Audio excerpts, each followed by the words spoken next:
కర్ణాటకలో క్రూడ్ బాంబుతో పేల్చుకుని ఆత్మహత్య. ముంబైలో కారు ఎయిర్ బ్యాగ్ ఓపెన్ అయి యువకుడు మృతి. నెల్లూరు నర్సరావుపేటలో గంజాయి బ్యాచ్ అరెస్ట్. మెగా రైతు మేళాకు ఖమ్మం జిల్లాలో భారీ ఏర్పాట్లు. ఇలాంటి ముఖ్యమైన వార్తలు 30 సెకండ్స్ లో స్పీడ్ గా చూసేద్దాం.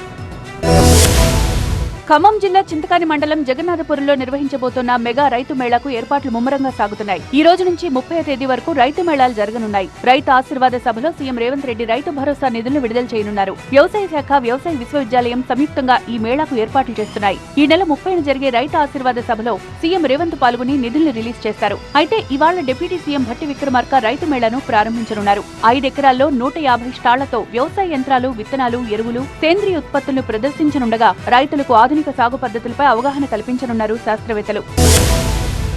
ముంబైలో ఎవరు ఊహించని విధంగా ప్రాణాలు కోల్పోయాడు ఓ యువకుడు. కారులో సడన్ గా ఎయిర్ బ్యాగ్ తెరుచుకోవడంతో 25 ఏళ్ల మోహిత్ సోని మృత్యువాత పడ్డాడు. ప్రమాద సమయంలో ప్రాణాలు కాపాడాల్సిన ఎయిర్ బ్యాగ్ ఊహించని విధంగా ప్రాణాలు తీసేసింది. పార్క్ చేసిన కారులో ఒక్కసారిగా భారీ పేలుడు శబ్దం వినిపించడంతో స్థానికులు పరిశీలించారు. కారులో ఓ యువకుడు తీవ్ర గాయాలతో పడుండడాన్ని గమనించి పోలీసులకు సమాచారం ఇచ్చారు. స్పాట్కు వచ్చిన పోలీసులు కారు నుంచి యువకుడిని బయటకు తీసి ఆసుపత్రికి తరలించారు. అయితే అప్పటికే యువకుడు మరణించినట్లు తేల్చారు వైద్యులు. అయితే ఎయిర్ బ్యాగ్ తెరుచుకుని యువకుడు మరణించిన ఘటన తీవ్ర కలకలం రేపింది.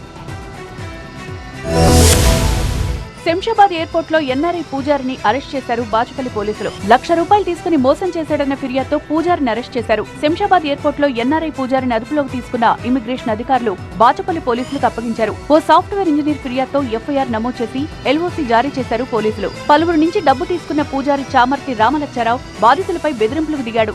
డబ్బడిగితే చేతబడి చేస్తానంటూ బెదిరించడంతో పోలీసులను ఆశ్రయించారు బాధితులు. అయితే పూజారి చామర్తి రామలచ్చారావు అమెరికా పారిపోవడంతో ఎఫ్ఐఆర్ నమోదు చేసి ఎల్ఓసీ జారీ చేశారు పోలీసులు. తెలంగాణ వ్యాప్తంగా ఓటర్ల జాబితా ప్రత్యేక సమగ్ర సవరణ ప్రక్రియ ఎస్ఐఆర్ కొనసాగుతోంది. నెల రోజుల పాటు సాగే ఈ ప్రక్రియలో ఎన్నికల కమిషన్ నియమించిన బూత్ లెవెల్ ఏజెంట్లు ఇంటింటికి వెళ్లి ఓటర్లకు ఎన్యూమరేషన్ ఫామ్స్ అందిస్తున్నారు. అయితే ఇప్పటి వరకు 30.08% సర్వ్ ప్రక్రియ పూర్తయింది. 1,02,75,000 మందికి ఎన్యూమరేషన్ ఫామ్స్ పంపిణీ చేశారు బిఎల్ఓలు. ఓటర్లు ఎన్యూమరేషన్ ఫామ్స్ నింపి తిరిగి బిఎల్ఓలకు అందించాల్సి ఉంటుంది. ప్రక్రియలో భాగంగా ఒక్కో ఇంటికి 3 సార్లు వెళ్లనున్నారు బిఎల్ఓలు. జూలై 24 వరకు ఇంటింటి సర్వే జరగనుంది. నెల్లూరులో ఎండీఎంఏ గంజాయి విక్రయిస్తున్న 3గురిని పోలీసులు అరెస్ట్ చేశారు. నిందితులు పండుగాయల శేఖర్, మహమ్మద్ నుస్రత్, గుండ్రపు శ్రీనివాస్ నుంచి 12 గ్రాముల ఎండీఎంఏ, 120 గ్రాముల గంజాయితో పాటు 3 సెల్ ఫోన్లు, డిజిటల్ తూకం యంత్రాన్ని స్వాధీనం చేసుకున్నారు.